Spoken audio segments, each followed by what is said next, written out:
Hi, everybody. Thanks for coming out. I know it's raining, but in San Francisco, I consider that auspicious, I think. Yeah, so I'm going to start, I guess, by just talking a little bit about Exa and also like what motivated us to build this stuff and Exa in general. I'm doing this not just because my boss is telling me I need to plug Exa, but also because I think there's some like important context here that I hope you understand. Like, why would we even do this? So yeah, we're Exa. We're building a search engine. Many of our top customers are the largest AI startups. So in particular, we power like most of the searches in Cursor. So if you use Cursor, that's us. And Cursor. Additionally, we do like recency and news search for AWS and people company search for HubSpot and a whole bunch of other stuff. Right. But I think to me the most special part of Exa is that like when we say we're building a search engine, like we like really mean it. Like sometimes people will take that and kind of like discount it and like imagine, well, we're certainly building a search product, but is it really the search engine? But like we're totally serious. So like we're building Google, but Google is just like a stepping stone, So we're building like way more than Google, and that's like absolutely the core founding mission. And that's been that way even since like the beginning. Like when we were like 6 guys in a hacker house in 2023, that's what we wanted to do.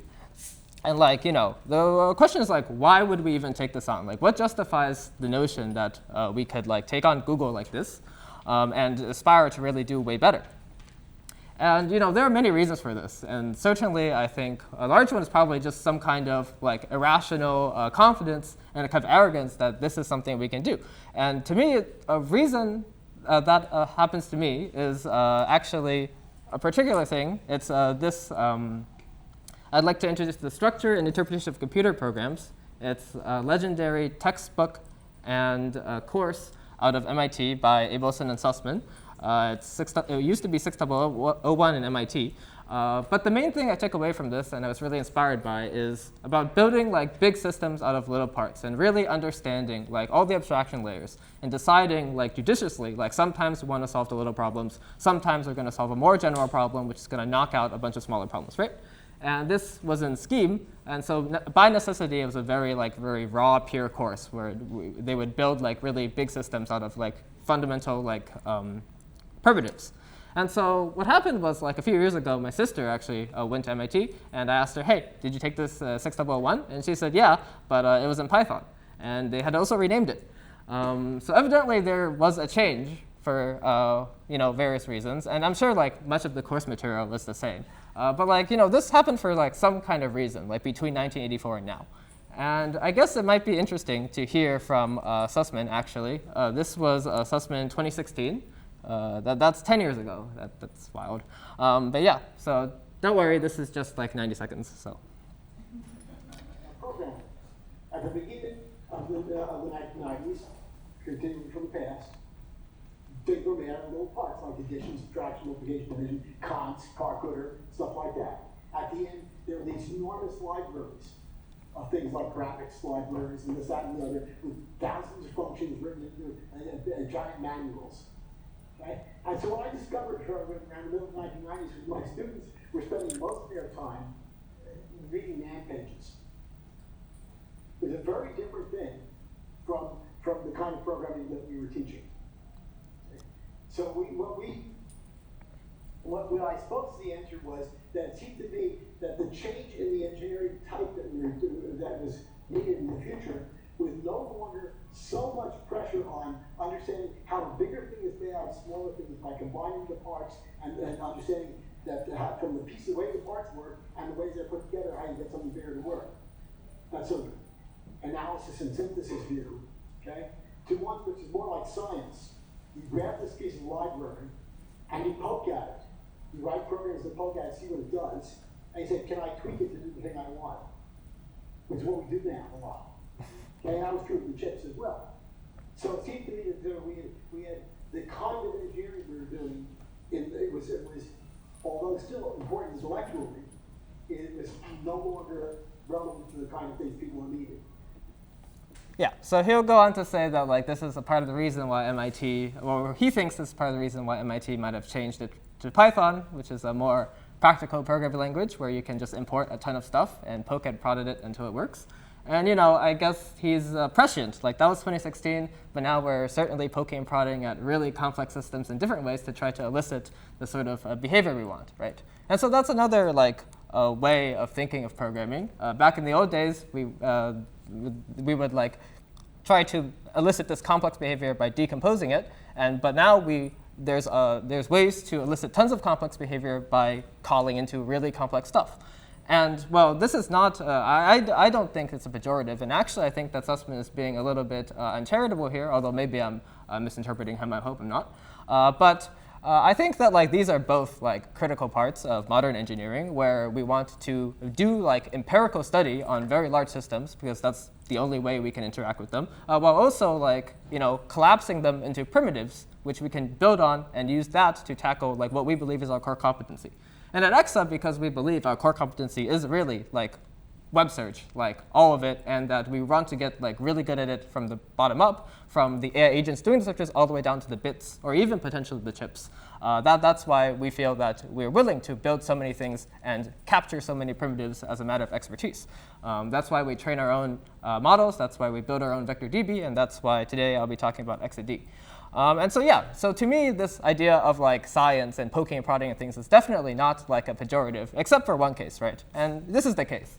Like, why is Google like this? Why do we relate to Google as a science? How come when we do web search, that like when we want to elicit a behavior, we have to like try different keywords and like just try to model Google as some kind of like huge abstract entity which we can't really control, and then do empirical science on it. And in fact, there's so much empirical science on it that there's an industry around that, and they're like gaming the Google results, right? So yeah, we think that this is broken, and that we can aspire to do much better. And that's the mission of the company, right? And so that's why we want to use both things, architecture and science, when interacting with these complex systems to do that. Alrighty. Yeah, so basically, let's return to the progression here. So Exa in 2023 was 6 guys in house, and now it's quite a big company. So we're going, but there's still a long ways to go. But I mean, this shows that we're scaling, right? We're scaling in headcount, we're scaling in capital, and we're scaling in data. We are increasing a very important way to deploy the capital is to scale the index size, get better coverage, do way more experiments, and do way more architecting on the data. So yeah. This I would characterize as the very high-level background shape of the Exa backend. This excludes, of course, the actual search path. This is the asynchronous data pipeline. The search path has lots of secrets, probably, so I'll leave that for another time. But yeah, so we crawl the web a lot. We dump all the documents into our vector database. This is a very high-level picture of how Exa works. Of course, since when this was more true, we've added all kinds of other like features and data consumers and stuff like that. But besides the vector database, another type of data consumer is certainly our employees who are doing architecting and doing science. And yeah, so like, we certainly, this is something that we've been doing since the beginning. But the reason that we need a platform for it is that after, we started scaling, suddenly this is going way bigger. We are having tons of these people. And so I'm in the position where, we have to figure out how to architect as a meta system, like this entire process of how we can deliver vector data to our database, and how we can deliver the data to all kinds of different humans and AI agents who want to do all kinds of different things, right? And so that's sort of what we're looking for, right? We want to architect a platform for all these consumers, and it needs to be abstract enough to handle all kinds of things, right? Although we may be able to build it by calling into something and poking and prodding into it, I think a reason why we want to control it and design it out of primitives is that we'll have more confidence that we can support everything we might need in the future because we're designing it, right? And so the primary things that we're abstracting over are these, which is the scale of the system. So that's both in terms of the amount of compute that's happening and the time the compute is happening over, and then the raw amount of data that's passing through, right? And then the semantics. So that's to say that we have all kinds of data that means stuff, and we're going to have other types of data with different meanings, and that we cannot make it difficult to translate and move the transformations around. We can't do excessive amounts of data migrations and stuff. All this needs to be very convenient, right? So the manipulation of the semantics is a core competency. Then it's the algorithm, right? So we kind of want a generic framework which can be used to run very naive things. It can be used in more advanced ways that are more optimized. And then finally, it's the hardware. So I mean, we live in an era where we need to work on CPUs and GPUs. I think that probably this will come up later in the next talks. We need to be able to efficiently use many different types of machines and also many types of chips. And we also need to be able to extend this to future stuff, right? And I think that while I mentioned that I was disappointed in a way to find that 6.1 had been turned into Python, I think in practice, like having Python as a lingua franca, which allows us to like build kind of future-proof code in a way which we know we can swap out different backends and stuff because like we're building on top of components that support Python first class, whether it's because it's in Python or through Rust bindings or whatever, that's a very good thing. Yeah, so our primary objectives here are that engineers should be able to describe what they want, which may change in the future, and which means we have to give them a domain-specific language, which is flexible enough to cover the situations. We need a compute engine which can express like what kinds of things we want to do to the bytes, right? And then we need a layer which translates what the engineers want into what to do to the bytes. And so yeah, this is what Exa-D is our internal data platform for this. And the impetus for holding this talk today was the blog post that we released about this work. You guys can go read it. But I will go through some of the major ideas from the blog post as well.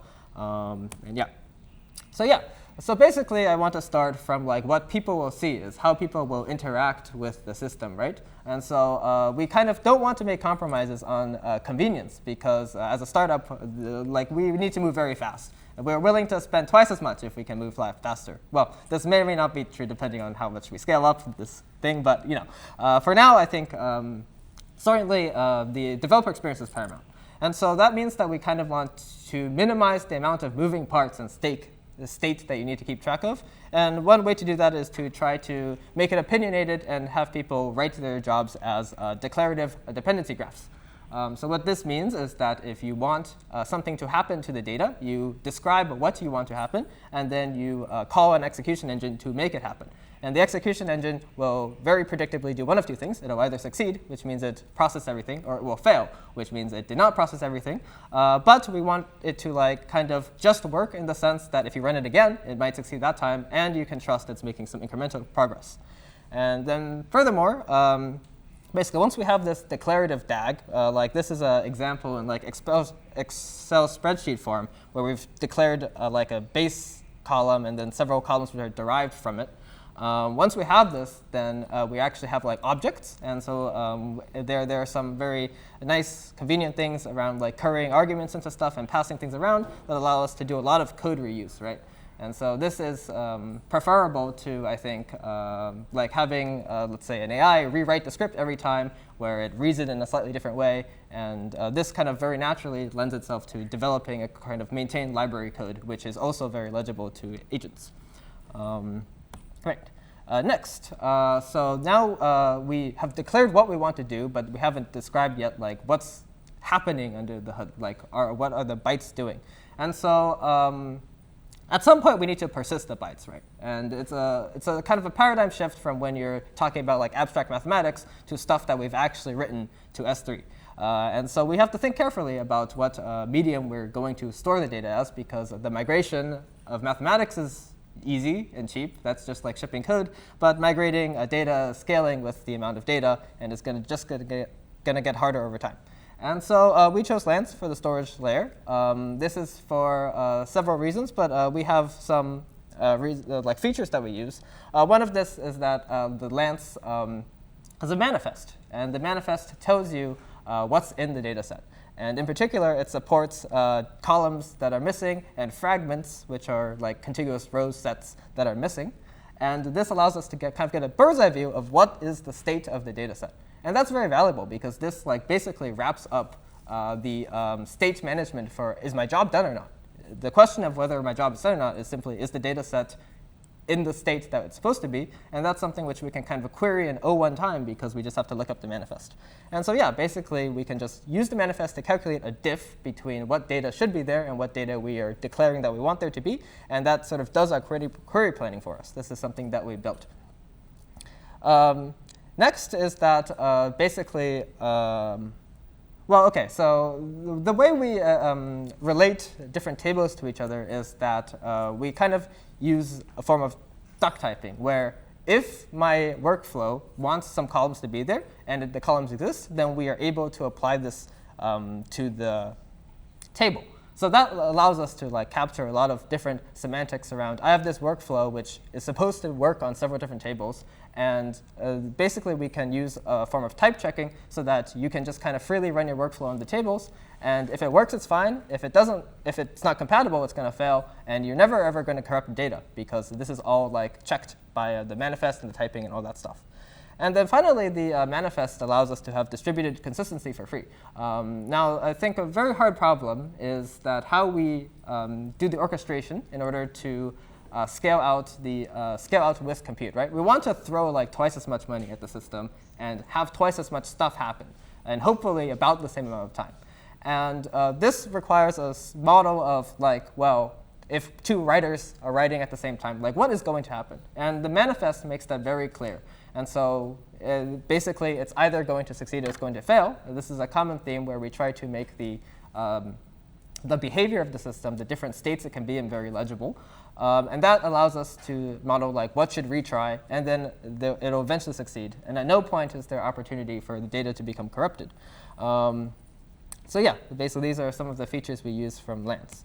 And then finally, we use array data for the distributed stuff. Array data is a distributed compute engine, and we use it as a primitive because that it allows us to have fine-grained control of like kind of what code we want to run where, right? Or we can use abstraction on array. Array data is abstraction on array, and the abstraction allows us to have many common patterns for free. One of them is pipelining. Pipelining is to say that like our DAG might have many different stages in them, and we want to make sure that the stages are running at the same time. This is especially important when the stages have are bound by different resources. For example, we might have a GPU stage and a CPU stage. This is a very basic example where we have to tokenize at the same time we're inferencing. Otherwise, the GPU is going to be idle whenever we're tokenizing, right? And that is a cost that can certainly add up over time. And we need to have a framework which supports this kind of very naturally, right? We don't want our engineers to worry about pipelining every time they want to write a job, especially because there's certainly been cases in the past where we vibe coded embedding job and it just had like 50% GPU utilization because it just sucks at pipelining, right? So we want all this for free. We want people not to worry about it. And so our ability to compile the DAG into a kind of into array data like job that does what is asked of it is because like array is on Python, and then we can simply move the abstractions around to kind of do this compilation process, right?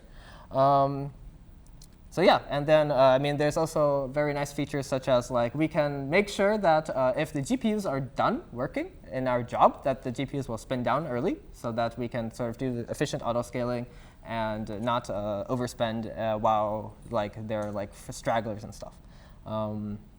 Yeah, so these are some of the different features we used from Lance and Ray. OK, great.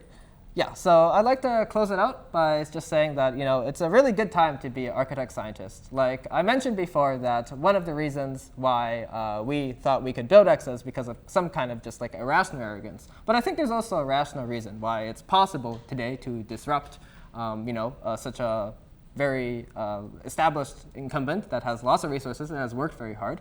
And I think the answer is that, well, it's especially good time to be an architect scientist because we can, all this, the poking and prodding and stuff, is that we now have much better tools to do it.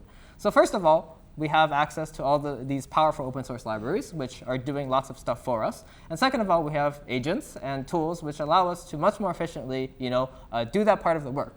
If we have a bug in our system and we need to attribute it to ourselves or to Lance or to Ray, this is very commonly something that's difficult. Like you get very scared when you're writing a data pipeline and you don't know where the bug is, right? Is it an underlying thing? That would be very troubling.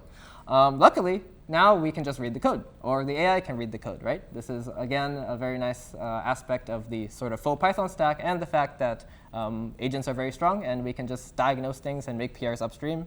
And yeah, so I mean, I hope that this like inspires you a little bit to kind of make sure that, like, because we're using AI to do all this like sort of empirical offload our like cognition to this empirical stuff, so we don't have to worry about that, that we use that savings to kind of do better at the architecting, because today I believe that's still one of AI's major weaknesses.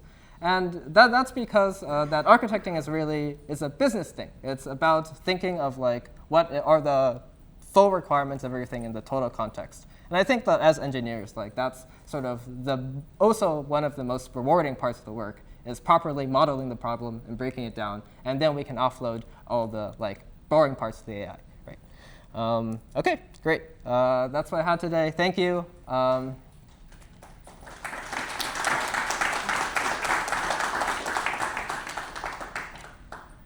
Yeah. So yeah, I'm Hubert. This is Exa. That's my email and Twitter handle. We're hiring, obviously, so please contact me or send in an application.